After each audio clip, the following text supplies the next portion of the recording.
The results of the PROUD study have been described as a game changer, not only in terms of giving us a simple, effective, well-tolerated treatment that dramatically reduces HIV transmission, it also now gives us an opportunity to truly deliver combination HIV prevention. And you start to see that if we were bold enough and brave enough to take this opportunity, that it isn't hyperbole or fantasy to think about defeating HIV in a generation.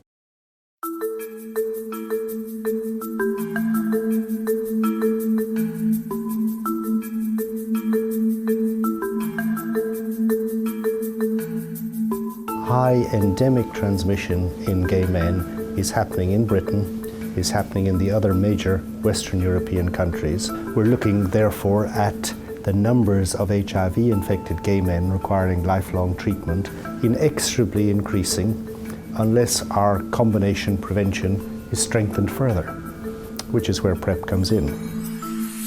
PrEP stands for Pre-Exposure Prophylaxis and is a new option for HIV-negative individuals to protect themselves from acquiring HIV.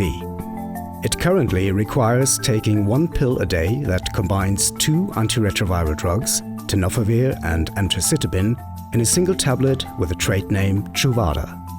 Truvada has been shown to be well tolerated, with limited numbers of users experiencing only mild and transient side effects. Several previous PrEP studies have shown a high efficacy of PrEP. It works if you take it. But the overall effectiveness of the intervention PrEP has only shown low to medium results. In the main, people didn't take the drugs consistently. Previous PrEP trials were conducted in many countries around the world, in gay men as well as heterosexual men and women.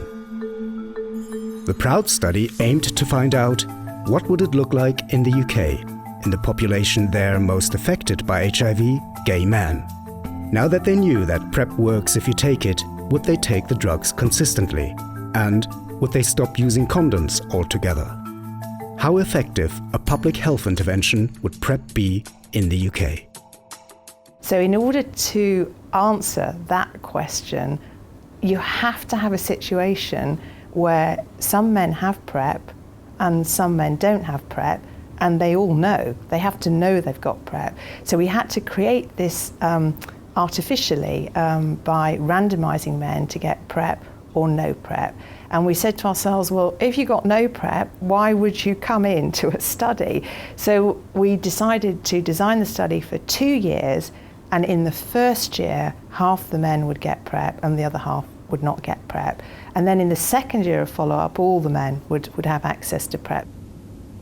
We were enrolling gay men who were reporting having unprotected anal sex before joining the study and expected to have it again. And 95% of the individuals who joined the study defined themselves as gay, with small numbers of bisexual men and trans women. I have often found maintaining condoms with regular partners to be slightly challenging in that you don't often think of condoms as being something that you incorporate with somebody that you're seeing for quite a long time. So PrEP to me was also another way to be able to connect with my partners more intimately. Participants were asked about their sexual experiences in the 90 days before enrolling in the study. And overall, there was a median number of about 10 sexual partners reported in the period before they joined. However, the vast majority of those were partners with whom participants said that they used condoms. So it was about 2 or 3 partners over those 3 months with whom participants reported having sex without a condom, whether they were the insertive or the receptive partner. I didn't think that the risks I was taking were particularly bad. I would say what I thought were calculated risks, but it was interesting to note that the clinic put me in a high-risk group, and that made me really think. At enrolment, 54% of participants reported not being in a relationship. About 30% were in a relationship and living with a partner. In the 90 days before joining the study, 74% of participants reported using some form of recreational drugs, and 43% of those reported using recreational drugs that are most commonly associated to use around chemsex. At enrolment, we asked participants about the sexually transmitted infections that they'd had in the prior year, and there was a very high level of STIs reported at just over 60%, with around 20% reporting rectal infection with gonorrhea or chlamydia in that year prior to joining. I was going through a particularly sexually promiscuous period in which I was taking a lot of risks. And I guess because I'm quite anxious, I was continually going back to the sexual health centre to kind of get checkups. And so I think it was kind of interesting for me to consider going on PrEP. Overall, when we look at the participants who joined the study, they were individuals who had recognised their own risks around HIV and identified themselves as individuals who could benefit from adding PrEP to their existing HIV prevention options.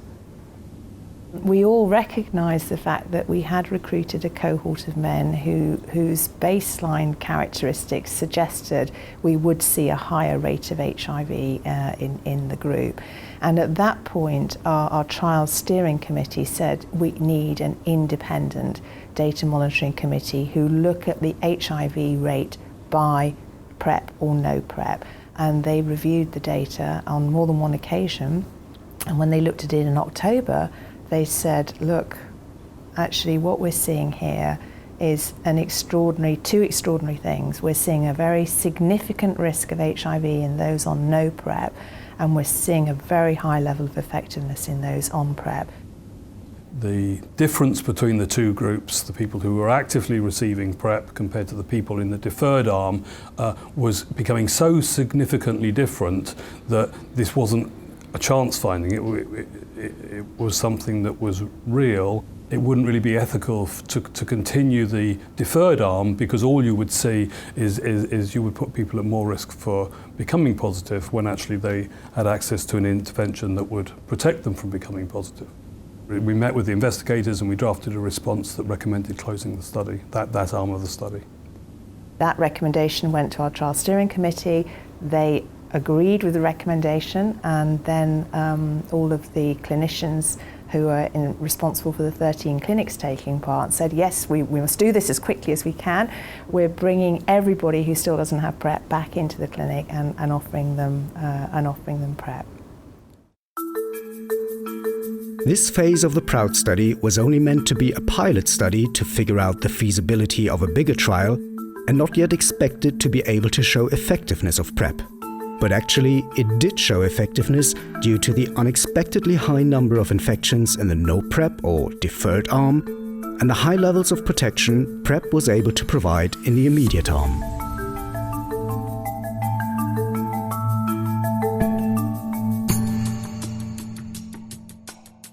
So the results for the trial, which we presented just in February of this year at a conference in Seattle, confirmed that the rate of HIV infection was nearly 3 times as high as it is in our background clinic population data of gay men. So if you say what's the rate of HIV infection in gay men in the clinics, it works out at about 3%, and this was nearly 9% in each year. And then in terms of the level of protection we saw, it was 86% reduction in HIV, so just over 1% per year of HIV infections in those who had access to PrEP in that first year.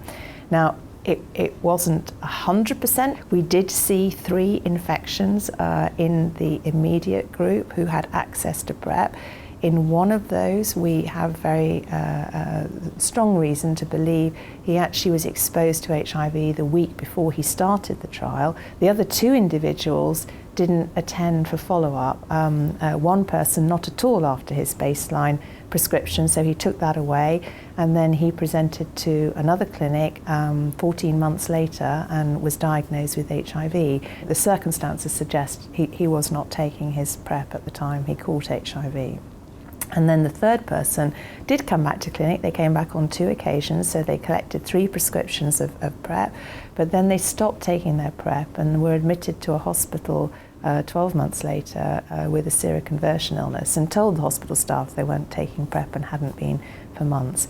And if you compare those 3 infections, in terms of absolute numbers, 3 infections in the PrEP group, there were 19 infections in the no PrEP over the same sort of time period.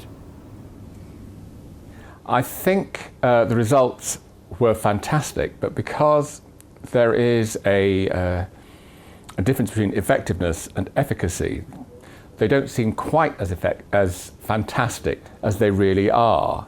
Because I had one friend who, when he saw the results, rang me up rather worried, saying, "Oh, it's only 86% effective. Don't you realize you could still get HIV?" And I said, okay, then I tried to explain to him the difference, that they arrived at that figure of 86% because of the 3 people who did contract HIV in the group that were taking it from the very beginning.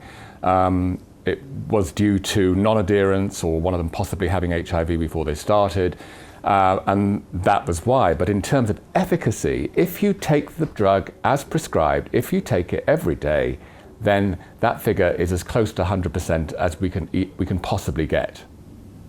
What's been shown by the totality of all the trials that have been done with PrEP is how incredibly good the biological efficacy is if you take it as instructed. And what PROUD has shown is how good the effectiveness is in a situation where men know they're taking drug, know they're at risk of HIV, are highly motivated to take the drug because of that, and how well it works, and therefore what a good public health tool it should be.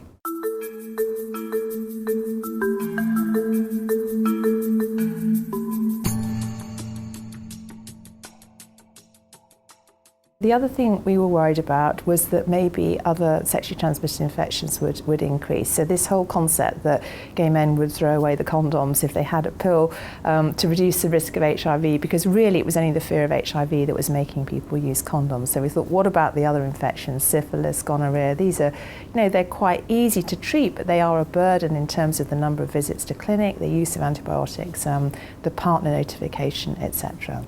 Well, in fact, we didn't see any difference in the sexually transmitted infections, including the rectally acquired infections, which arguably are the best marker of condomless anal sex. So we didn't see any difference between the 2 groups. So the other thing we asked about was condom use. This, of course, depends on reported data. And what was apparent was that there was still a lot of condom use going on. Now, that's not to say everyone's using condoms, but overall in the population, there was still a lot of condom use going on. We can see from the HIV and STI rates in the deferred group that this pattern of condom use for the majority of people was not sufficient to protect them from HIV and other sexually transmitted infections. In the main, what people have done is add PrEP use into their existing HIV prevention strategies, which has included selective condom use, serosorting and strategic positioning. And by doing that, PrEP has expanded their options in terms of HIV prevention.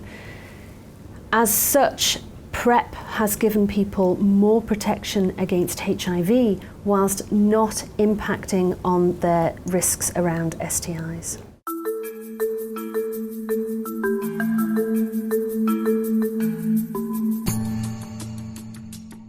We all know that sex is about a lot more than just risk. It's about fun, pleasure, desire, intimacy, and love.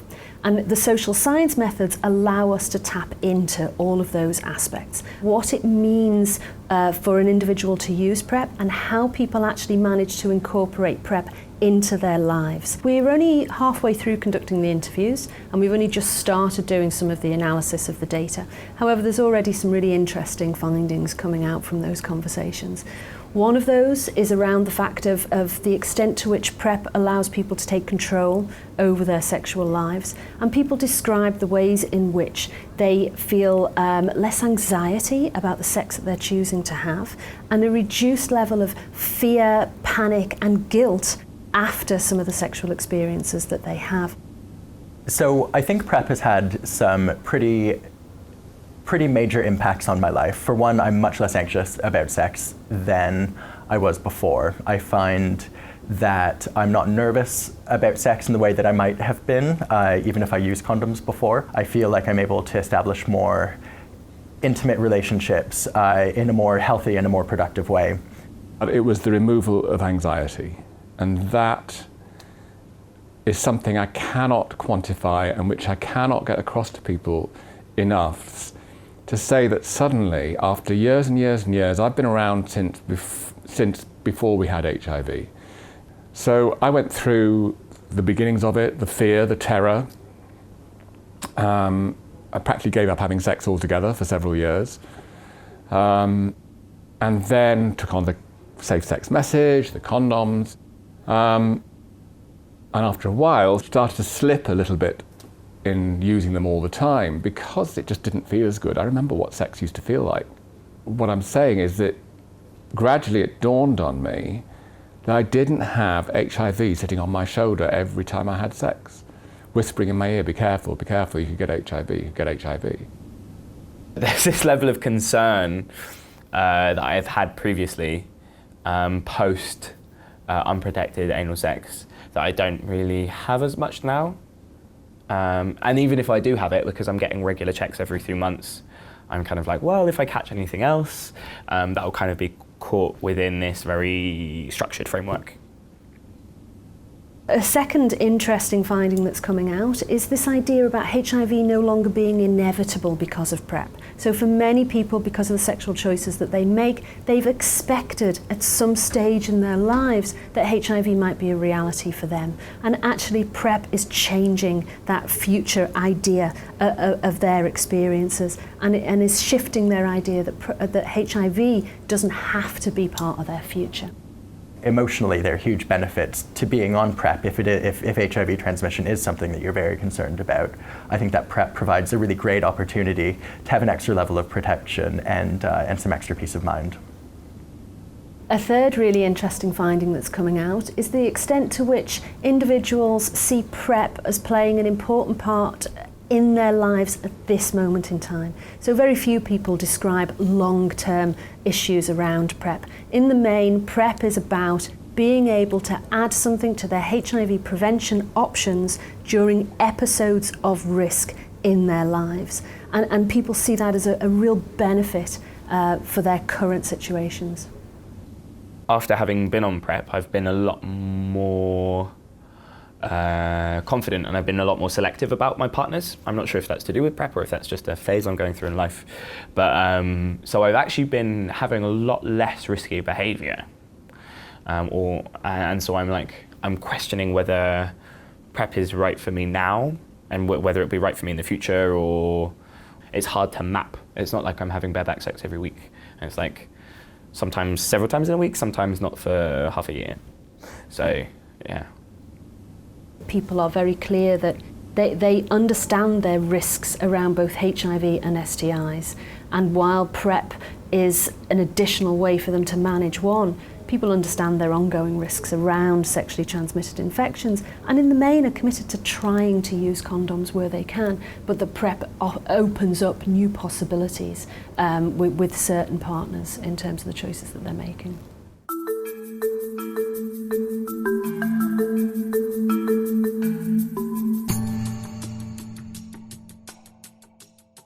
For gay men who are not having anal sex, I guess the results don't mean anything at all. And for gay men who only have anal sex with a condom, again, this doesn't really add anything because the condoms are still the best way to reduce the risk across the board for sexually transmitted infections. But for gay men who can't use a condom correctly and consistently every time they have anal sex, then this is a fantastic new prevention tool that will reduce their risk of HIV. And what do these results mean for public health? Well, a dramatic reduction over time, we would hope, in the numbers of new HIV infections. This study is a pioneering one. It wasn't just the next PrEP study. It did a couple of things that were quite new. It was the first sort of open label comparative, largish comparative study. We wanted to know what gay men would do under really real life conditions. Keep it as close as possible to what the NHS is likely to be able to provide. I think it will be really easy to include PrEP into normal, regular sexual health service delivery, and it seems like it's the right place to deliver it. You know, we're already seeing the higher risk gay men who are clearly the group who would benefit most from PrEP. We're already doing routine sexual health checkups, and we're probably, I would say, not doing those as much as we should be, and I think there is a real advantage in regular prescription of PrEP in the sense that people have to come back to get another prescription, which gives us the opportunities to integrate it with other HIV prevention strategies such as STI testing, HIV testing, condom provision, talking about safer sex, behavioural interventions. One of the many big differences PROUD has made is that it was so effective that the number needed to treat to prevent an HIV infection in PROUD is quite low, 13 people, and that makes it much more likely to be cost effective. In the context of the NHS, we always need to be mindful of cost effectiveness. We always need to be mindful that the money we're spending is worth spending it and makes a difference, and certainly in the context of PrEP, prevents an expensive infection like HIV. An HIV infection is costly. It's estimated to cost over £300,000 to treat one HIV infection for a lifetime. So I think there's no doubt it works out at highly cost effective, if not cost saving, if targeted at a similar population who were having condomless anal sex with a large number of partners. Simply because the study was looking at gay men, that doesn't mean PrEP is not useful for other people. We know it has efficacy. We know that when taken, it can reduce HIV transmission risk by up to probably 100%. So, and there have been other studies that show that PrEP is efficacious for other groups, heterosexual women, heterosexual men, etc. So it's very important when PrEP is introduced that it isn't only introduced for gay men at high risk, but for everyone at high risk, whoever they may be. And there will be other people who need PrEP. You can think of people in a relationship where they are not sure about the HIV status of their partner, are disempowered in terms of talking about it or around negotiating safer sex, where they need PrEP to protect themselves. So we need PrEP for anyone at high risk, not just for gay men. We probably need a bit more research in the real world about how people other than gay men will experience the use of PrEP, around implementation in other words, but I don't think that should delay us making it available to those who need it.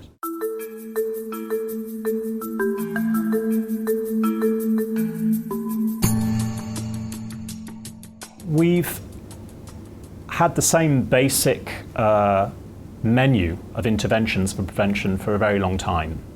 And we know that those interventions, such as condom use, have prevented many thousands of HIV transmissions that would otherwise have taken place.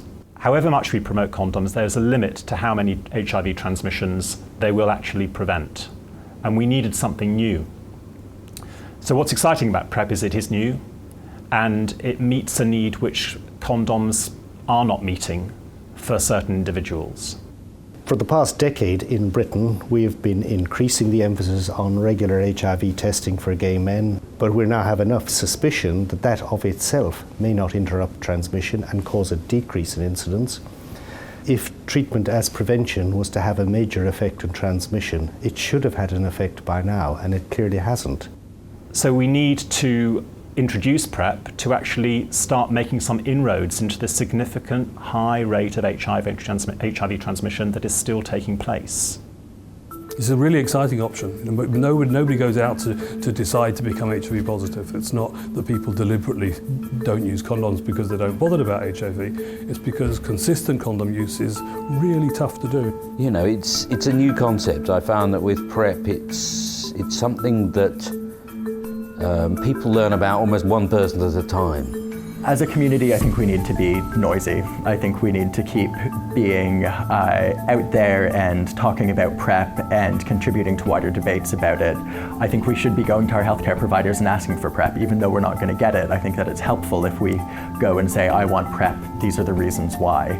And I know there are plenty of people out there who want to take it. I'm constantly getting messages from acquaintances on Facebook saying, how can I get onto the study? How can I get PrEP? I want to be on PrEP. We have to create a demand. If there's no demand, we won't get it. What really needs to happen is that needs to happen extremely quickly, and it needs to be accelerated. You know, there is no better evidence for the effectiveness of PrEP in men who have sex with men than the PROUD study. It clearly works and it clearly prevents infections, and there are men out there now having sex and being at risk of contracting HIV for whom PrEP would prevent that happening.